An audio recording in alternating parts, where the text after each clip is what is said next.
देवभूमि में प्रधानमंत्री नरेंद्र मोदी की चुनावी रैली ऋषिकेश के आईडीपीएल मैदान में होगी जनसभा। मुख्यमंत्री पुष्कर सिंह धामी सहित पौड़ी, टिहरी और हरिद्वार के प्रत्याशी भी रहेंगे मौजूद।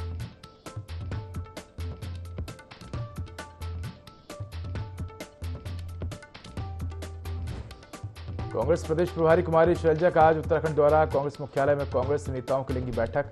कांग्रेस राष्ट्रीय महासचिव प्रियंका गांधी वाड्रा की चुनावी जनसभा को सफल बनाने पर होगी चर्चा।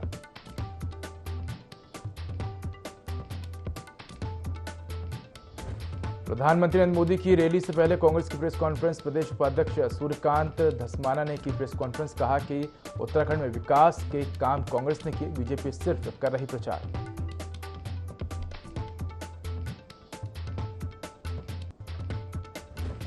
टिहरी से कांग्रेस के लोकसभा प्रत्याशी जोत सिंह गुनसोला पहुंचे साहिया। चकराता विधायक प्रीतम सिंह भी रहे मौजूद। कहा डबल इंजन सरकार से जनता परेशान।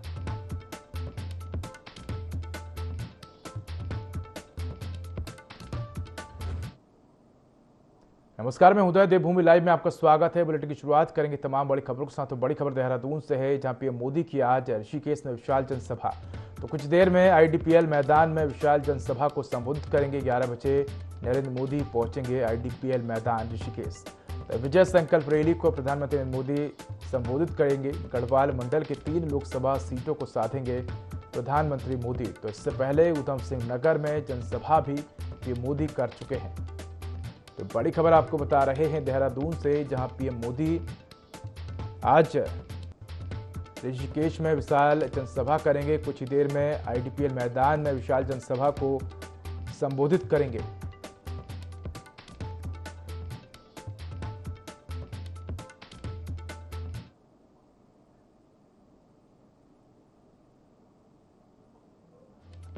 तो पीएम मोदी आज ऋषिकेश में विशाल जनसभा करेंगे। कुछ देर में आईडीपीएल मैदान विशाल जनसभा को संबोधित करेंगे।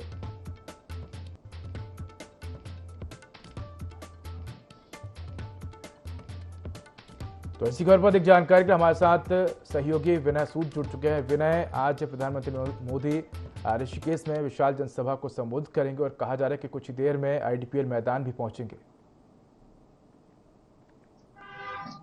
जी उदय, बिल्कुल। देखिए, आपको बता दें कि लोकसभा चुनाव को लगातार राज्य केंद्रीय मंत्रियों के दौरे उत्तराखंड में चल रहे हैं। तो ऐसे में अब जो प्रधानमंत्री नरेंद्र मोदी है, उनका जो दूसरा दौरा है वो आज ऋषिकेश के आईडीपीएल मैदान में आयोजित किया गया है, जिसमें कि जो विशेष तौर पर यहाँ पर देखा जाए तो जो जनता है, जनता को संबोधित जो है इस दौरान प्रधानमंत्री नरेंद्र मोदी करेंगे। साथ ही साथ 3 लोकसभा सीटों को साधने का जो काम है वो इस दौरान किया जाएगा, जिसको लेकर के पूरी तैयारियां जो है इस दौरान की जा चुकी है। और आपको ये भी बता दें कि प्रदेश के मुख्यमंत्री पुष्कर सिंह धामी, साथ ही जो बीजेपी अध्यक्ष है महेंद्र भट्ट, वो भी इस दौरान इस कार्यक्रम में पहुंचने वाले हैं। कई दिग्गज नेता बीजेपी के जो है वो इस दौरान इस जनसभा में पहुंचने वाले हैं। तो देखा जा सकता है कि हर तरह से जो तैयारियां हैं वो पूरी हो चुकी है और कुछ ही देर में प्रधानमंत्री नरेंद्र मोदी ऋषिकेश के आईडीपीएल मैदान में पहुंचेंगे, जहां विशाल जनसभा को वो संबोधित करेंगे। जी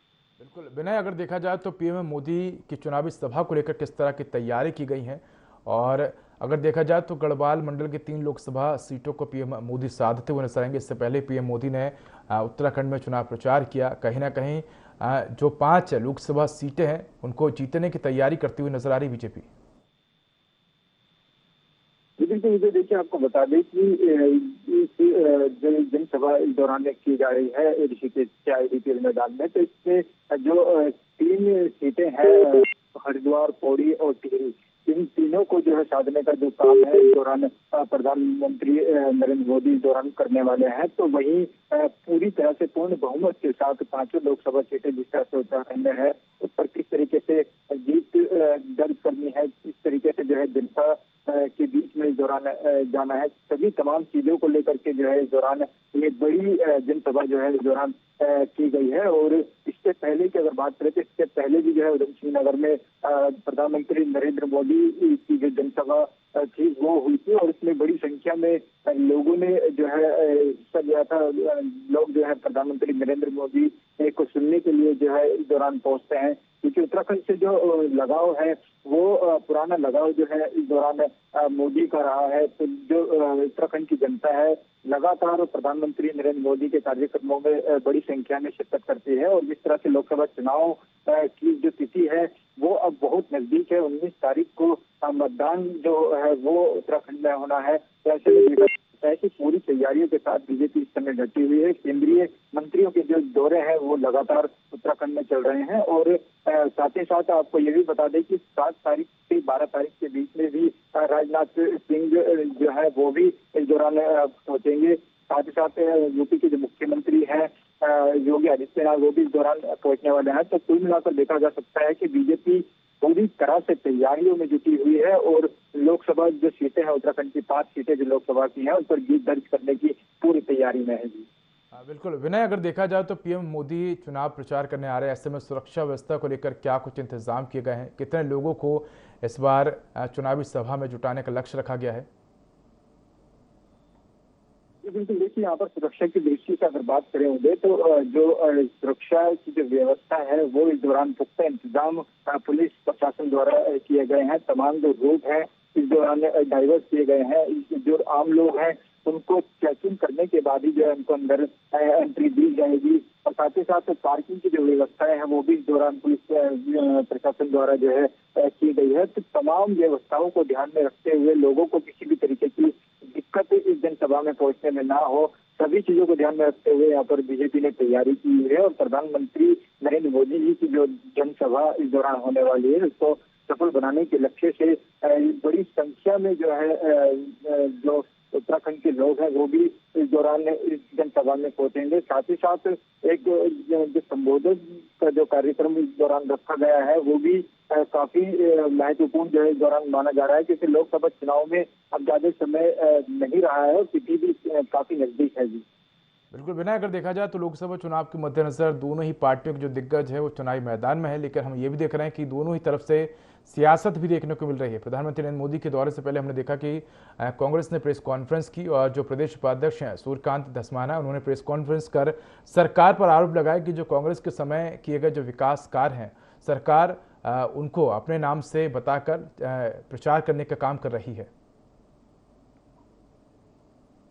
लोकसभा चुनाव का समय है, और इस ऐसे में जो बयानबाजी है वो विपक्ष की लगातार जारी है। लगातार जो विपक्ष है वो सरकार को यहाँ पर घेरता हुआ नजर आ रहा है। उन्होंने कई जो है इस तरीके से आरोप भी लगाए हैं कि जो सरकार है, जो बीजेपी है, कांग्रेस की अगर बात करें तो कांग्रेस ने जो है साफ तौर पर आरोप यहाँ पर लगाए हैं कि जो कार्य इस समय बीजेपी कर रही है वो उत्तराखंड में जो है उत्तराखंड में जो कांग्रेस है, कांग्रेस ने इनको पास किया था, लेकिन जो है बीजेपी ने अब उस पर अपनी यहाँ पर मोहर लगाने की जो बात है वो यहाँ पर बीजेपी कर रही है। तो तमाम इस तरीके की जो बयानबाजी है इस दौरान दोनों ही पार्टियों की चल रही है, और देखा जा सकता है कि अब जो लोकसभा के चुनाव होने जा रहे हैं इसमें किस तरीके से जो है आगे जीत का जो प्रचंड बहुमत से जीत का दावा जो बीजेपी कर रही है इसमें कितनी सफलता हासिल होगी। बिल्कुल विनय, अगर देखा जाए तो हमने उत्तराखंड में एक मिथक देखा था कि हर 5 साल बाद सरकार बदलती थी, लेकिन इस बार के जो विधानसभा चुनाव हुए तो उसमें हमने देखा कि वो मिथक टूटा और एक बार फिर से बीजेपी ने वापसी की। तो क्या लोकसभा चुनाव में भी मिथक टूटेगा और सभी 5 सीटें बीजेपी जीतती हुई नजर आएगी? क्योंकि अगर देखा जाए कांग्रेस लगातार बीजेपी को घेरती हुई नजर आ रही, चाहे वो महंगाई हो, बेरोजगारी हो, या फिर जो अग्निवीर योजना है उसको लेकर लगातार बीजेपी को घेरती हुई नजर आ रही कांग्रेस।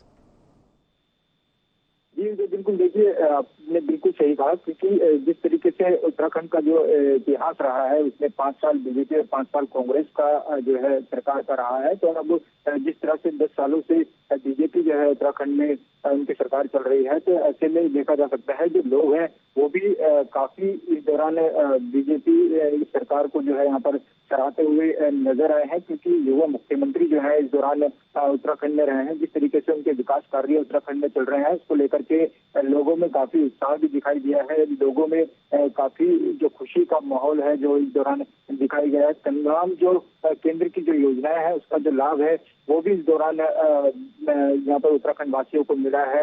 युवाओं के हित की अगर बात करें तो युवाओं के हित में भी काफी जो है यहाँ पर उत्तराखंड सरकार ने कार्य किए हैं। तो देखा जा सकता है कि पूरी तैयारियों के साथ लोकसभा चुनाव में 5 सीटों पर जीत दर्ज करने के लिए यहाँ पर बीजेपी जुटी हुई है।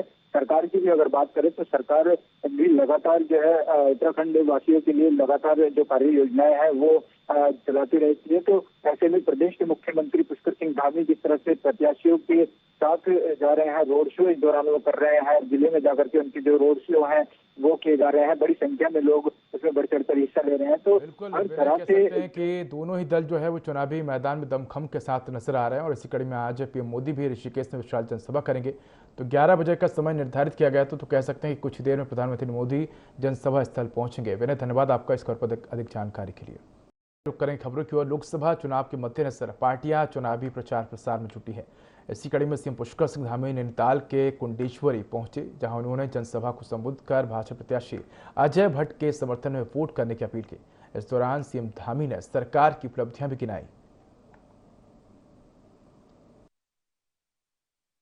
जानते हैं इस बार आपका एक एक मत, जो भी मत आप कमल के फूल वाला बटन दबाएंगे, दूसरे नंबर पर जो इनका चुनाव निशान है, और आप एक बार बटन दबाएंगे वो मत आपको भी जाएगा और सीधे सीधे प्रधानमंत्री मोदी जी को भी तीसरी बार प्रधानमंत्री बनाने के लिए वहां पर जो है एक मत जुड़ जाएगा। भाइयों बहनों, ऐतिहासिक मत आपका होने वाला है, क्योंकि इस बार का जो चुनाव है, इस बार का चुनाव थोड़ा अलग है। हर बार के चुनाव में देश में चर्चा चलती थी कि अभी सरकार किसकी बनेगी। इस बार इस प्रकार की चर्चा नहीं है भाइयों बहनों। इस बार एक ही चर्चा है कि मोदी जी की ही सरकार बनने वाली है। आप किसी से पूछेंगे किसकी सरकार बन रही है, कहेंगे कोई सामने है ही नहीं। मोदी जी ने इतना काम कर दिया देश के लिए, अपने जीवन का एक एक पल और एक एक क्षण भारत माता को समर्पित कर दिया, देशवासियों को समर्पित कर दिया। 140 करोड़ भारतीयों को अपना परिवार मान के उन्होंने काम किया है। और जो उनके 10 साल की तपस्या है, जो त्याग है, जो एक एक क्षण और एक एक पल उन्होंने आप सबके लिए लगाया है, देशवासियों के लिए लगाया है, हम सब लोगों के लिए लगाया है, उस तपस्या का फल आने का समय आ गया भाइयों बहनों। 19 तारीख को हमने बड़ी संख्या में अजय भट्ट जी को वोट देकर, माननीय प्रधानमंत्री जी को वोट देकर उस महायज्ञ में, जो देश के लोकतंत्र का महायज्ञ है, उस महायज्ञ में अपनी आहुति सुनिश्चित करनी है। हम सब जानते हैं अजय भट्ट जी माननीय प्रधानमंत्री मोदी जी के मंत्रिमंडल के सहयोगी हैं। भाइयों बहनों, मंत्रिमंडल के सहयोगी होने के नाते पूरे देश भर का काम आपके जिम्मे था। उसके बावजूद आपने हमारे इस नैनीताल उधम सिंह नगर क्षेत्र लोकसभा के मुद्दों के साथ साथ पूरे प्रदेश के अनेक मुद्दों को केंद्र सरकार में पैरवी करी है। उसका परिणाम हुआ है आज हम ये कुंडेश्वरी और यही काशीपुर के पास है, काशीपुर से धामपुर जाने वाली जो रेलवे लाइन है उसकी डीपीआर की हमको स्वीकृति मिल गई है। भाइयों बहनों, आने वाले समय में यहां बनेगा। यहीं पर हमारे यहां पर एम्स बनने वाला है, जमरानी बांध बनने वाला है, अमृतसर हरमिंदर साहब के लिए जाने वाली ट्रेन, जिस ट्रेन के लिए हम लंबे समय से प्रतीक्षा कर रहे थे, उस ट्रेन की स्वीकृति भी हमको मिल गई है। भाइयों बहनों, उत्तराखंड में सीएम पुष्कर सिंह धामी लगातार चुनाव प्रचार में जुटे हैं। सीएम धामी ने मालधन चोड़ में गढ़वाल लोकसभा सीट से बीजेपी प्रत्याशी अनिल बलूनी के पक्ष में जनसभा की। इस दौरान सीएम धामी ने कहा कि जनता का आशीर्वाद भाजपा को मिल रहा है और उन्होंने कहा कि पीएम मोदी के प्रधानमंत्री बनने के बाद विश्व में भारत का डंका बजा है। उन्होंने मोदी सरकार की उपलब्धियां भी गिनाई।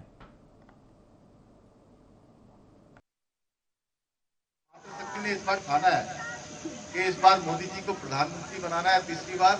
और आपको मैं कह सकता हूं कि मैं आपकी संख्या देख के, आपका जोश जुनून देख के, कि अनिल भाई का जो कमल के फूल वाला बटन है वो आप लोग इतना दबा दोगे कि वो शाम को जो है बटन अंदर चला जाएगा और बटन जो है 4 तारीख को ही बाहर निकलेगा। पहला नंबर है, पहले नंबर पर है कमल का फूल वाला बटन। तो भाइयों बहनों, हम सब लोग अनिल जी को बहुत भली भांति जानते हैं और रामनगर से आपका बड़ा लगाव है। आपने वन पर्यावरण के क्षेत्र में और यहाँ के कॉर्बेट के विस्तार के लिए इसकी प्रसिद्धि देश दुनिया में हो, उसके लिए लगातार काम किया है। नगर मेरे ख्याल से इन्होंने इस पूरे क्षेत्र में अगर सबसे ज्यादा कहीं प्रवास किया होगा तो रामनगर किया होगा। तो रामनगर से देखिए इतना लगाव है, तो अब रामनगर वालों की जिम्मेदारी तो बनती है, थोड़ी बनती है कि नहीं बनती है। लेकिन जो और बूथ हैं वो बूथ तो सब भर भर के आने चाहिए, भर भर के आएंगे ना, भर भर के। कमल ही कमल, कमल ही कमल। जब 4 तारीख को बक्सा खुलेगा ना ईवीएम वाला, तो उस बक्से में से इतने कमल निकले, इतने कमल निकले, जैसे अभी हमने होली मनाई है तो हम 4 तारीख को दिवाली मनाएंगे। तभी तो हमने मोदी जी के नेतृत्व में, मोदी जी का मैं धन्यवाद करता हूँ। आज जहाँ अनिल जी के लिए, मोदी जी के लिए हम लोग आपका आशीर्वाद लेने के लिए आए, मोदी जी का धन्यवाद इसलिए मैं करता हूँ कि हमारे राज्य में जो सबसे पहला G20 का जो कार्यक्रम हुआ था, आप सबको याद है ना, जिसमें पूरी दुनिया के मेहमान आए थे हमारे यहाँ, बड़े बड़े वैज्ञानिक आए थे, विशेषज्ञ आए थे। तो वो सबसे पहले कहाँ आए थे? अरे कहाँ आए थे भैया? रामनगर आए थे। तो मैं आपकी तरफ से भी मोदी जी का धन्यवाद कर रहा हूँ। अब असली धन्यवाद आप लोगों ने देना जिन्होंने पूरी दुनिया को रामनगर दिखाया। तो रामनगर की खुशहाली के लिए, रामनगर की तरक्की के लिए बहुत काम करने हैं। खबर नैनीताल से है, जहां जनपद में लोकसभा सामान्य निर्वाचन को लेकर दिव्यांग और बुजुर्ग मतदाताओं के लिए चलाया गया 3 दिवसीय मतदान अभियान चलाया गया। मतदान में 90% वोटिंग हुई। जिला निर्वाचन नोडल अधिकारी विशाल मिश्रा ने बताया कि 3 दिवसीय घर घर जाकर पोस्टल बैलेट वोटिंग अभियान में अभी तक 90% वोटिंग हुई है। बता दें कि जिले में कुल 1419 लोगों ने फॉर्म नंबर 12D का आवेदन कर पोस्टल बैलेट से मतदान करने के लिए आवेदन किया था और जिनके लिए प्रथम चरण में वोटिंग का अभियान चलाया गया, जिसमें अभी तक 1290 मतदाताओं ने मतदान किया है। अब ये प्रक्रिया जारी है। इसके अलावा कंट्रोल यूनिट यानी कि बैलेट यूनिट और वीवीपैट में प्रत्याशियों के कमीशनिंग का काम चल रहा है। 8, 9 और 10 अप्रैल को दिव्यांग और 85 वर्ष से अधिक आयु के वोटर्स को घर घर जाके मतदान कराया जाना था और इसमें कुल 1419 थे, जिसमें से 1290 ने मतदान कर दिया और अभी आज की रिपोर्ट आनी बाकी है। जो रह जाएंगे उनको 11, 12 और 13 अप्रैल को द्वितीय चरण में किया जाएगा। 90% से ज़्यादा लोगों ने वोट किया है और अभी ये प्रक्रिया चल रही है। इसके अलावा मतदाता जागरूकता के संदर्भ में शहरी क्षेत्र या ग्रामीण क्षेत्रों, हमारी स्वीप की टीमें और शहरी क्षेत्र में नगर निगम, नगर पालिका, नगर पंचायत वो भी लगे हुए हैं। फर्स्ट टाइम वोटर्स को स्पेशल फोकस करके उनको ईपी कार्ड डिस्ट्रीब्यूट किया जा रहा है, उनको मोटिवेट किया जा रहा है। तो हमें उम्मीद है कि 19 अप्रैल को जनपद नैनीताल में अच्छी वोटिंग होगी और एक अच्छा लोकसभा चुनाव को लेकर एक और, जहां बीजेपी ने अपना स्लोगन जारी किया है कि इस बार 400 पार। वहीं कांग्रेस लोकतंत्र को बचाने और परिवर्तन की बात कर रही है। लोकतंत्र का चुनाव दिलचस्प होता जा रहा है, तो उसी के चलते उत्तराखंड में भी 5 लोकसभा सीटों पर चुनावी सरगर्मियां बढ़ती जा रही हैं। भारतीय जनता पार्टी के वरिष्ठ भाजपा नेता डॉक्टर MP सिंह का कहना है कि देश के अंदर दोबारा हमारी सरकार बनने जा रही है और उत्तराखंड की 5 लोकसभा सीट हम जीतकर भारतीय जनता पार्टी के खाते में जा रही है। जनता हमारे साथ है। धामी सरकार द्वारा लाए कानून से जनता बहुत खुश है।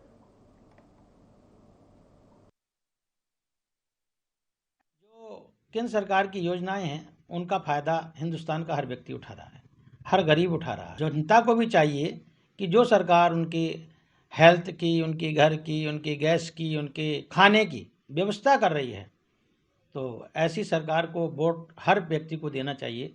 मैं तो अपील करता हूं कि अपने देश के मुस्लिम वर्ग से भी कि सबसे ज़्यादा फ़ायदा मुस्लिम वर्ग को है इस देश के, तो मुस्लिम वर्ग को भी आगे आना चाहिए और ज़्यादा से ज़्यादा वोटिंग जो है भारतीय जनता पार्टी को करना चाहिए। आज देश जो है पूरी दुनिया के अंदर हमारे मोदी जी का परचम लहराया हुआ है और मोदी जी के नेतृत्व में ये देश दिन दूनी रात चौगुनी तरक्की करेगा और देश तरक्की करेगा तो देश के हर व्यक्ति की तरक्की होगी।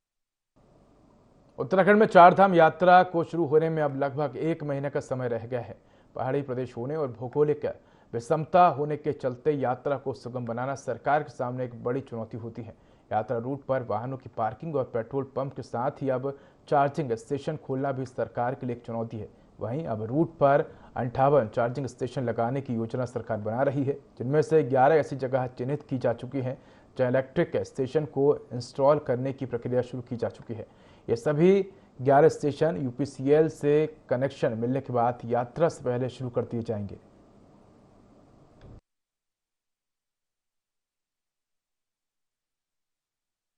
देखिए, चारधाम मार्ग पर हमारे द्वारा ये योजना बनाई गई है कि 28 चार्जिंग स्टेशन बनाए जाएं, जो कि GMBN के माध्यम से हम लोग बनवा रहे हैं, जिसमें से 11 स्टेशन की इंफ्रास्ट्रक्चर हमारे पास पहुंच गया है और उनका इंस्टॉलेशन की प्रक्रिया चल रही है। उसमें बस जो अभी रह गए UPCL से कनेक्शन का हमारा अभी कार्रवाई चल रही है और UPCL से कनेक्शन मिलने के बाद ये सारे स्टेशन ऑपरेशनलाइज हो जाएंगे। तो चारधाम यात्रा में जितनी भी ई-व्हीकल आएंगे उनको चार्जिंग के लिए ये स्टेशन उपलब्ध होंगे। जैसे ही ये स्टेशन ऑपरेशनलाइज हो जाएंगे, हमारे पास जो बाकी के बचे हुए हैं 17 स्टेशन, वो भी हमें प्राप्त होने जा रहे हैं और उनको भी हम जल्दी से जल्दी ऑपरेशनलाइज करें। कांग्रेस के प्रदेश अध्यक्ष करण महारा के कार्यकाल के 2 साल पूरे होने के मौके पर कांग्रेस कार्यकर्ताओं ने कांग्रेस भवन में एक दूसरे को मिठाई खिलाकर जश्न मनाया। इसी मौके पर कांग्रेस महानगर अध्यक्ष जसविंदर गोगी ने कहा कि करण महारा को कांग्रेस की बागडोर संभाले हुए 2 साल पूरे हो चुके हैं। उन्होंने अपने कार्यकाल के दौरान पूरे निष्ठा और ईमानदारी के साथ अपनी टीम का गठन किया और नए युवाओं को पार्टी के साथ जोड़ा है। बता दें कि इस मौके पर कांग्रेस के सभी कार्यकर्ता और पदाधिकारी उन्हें शुभकामनाएं देते हुए नजर आए।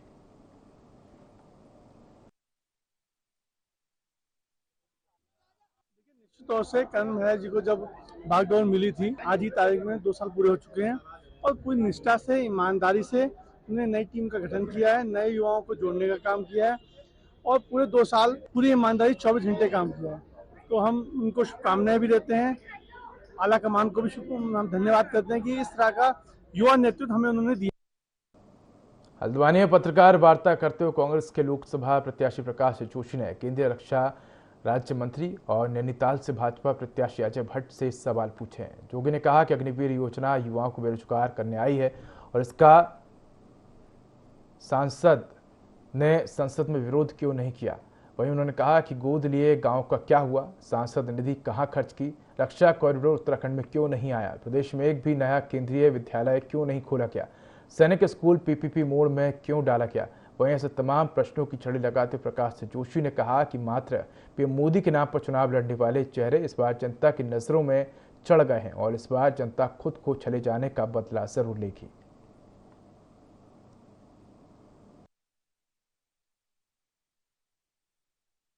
पूरे देश में अलग अलग जिलों में रक्षा कॉरिडोर बन रहे हैं जिसमें बहुत लोगों को रोजगार मिल सकता है। वो रक्षा राज्य मंत्री हैं, तो चाहते तो यहाँ भी एक रक्षा कॉरिडोर ला सकते थे, क्यों नहीं लाए। उत्तराखंड में 5 केंद्रीय विद्यालय स्वीकृत हुए हैं, 5 संसदीय क्षेत्र हैं, तो कम से कम तो एक तो अपने आप ही मिल जाना चाहिए था। और आपको हैरानी होगी कि 5 जो केंद्रीय विद्यालय हैं उसमें इस संसदीय क्षेत्र में एक भी केंद्रीय विद्यालय नहीं आने वाला है, ये भी उनकी गलती है। सैनिक स्कूल जो अभी स्वीकृत हुए उसको उन्होंने PPP मोड पे डाल दिया है, जबकि वो रक्षा मंत्रालय के खर्चे से वो करवा सकते थे, सरकारी उससे करवाते, बच्चों को फीस में राहत मिलती। ये इस तरह के आरोप उन पर हैं जिनका उनको जवाब देना चाहिए। तो फिलहाल इस बुलेटिन में इतना ही। खबरों का अधिक अपडेट के लिए देखते रहिए i24। नमस्कार।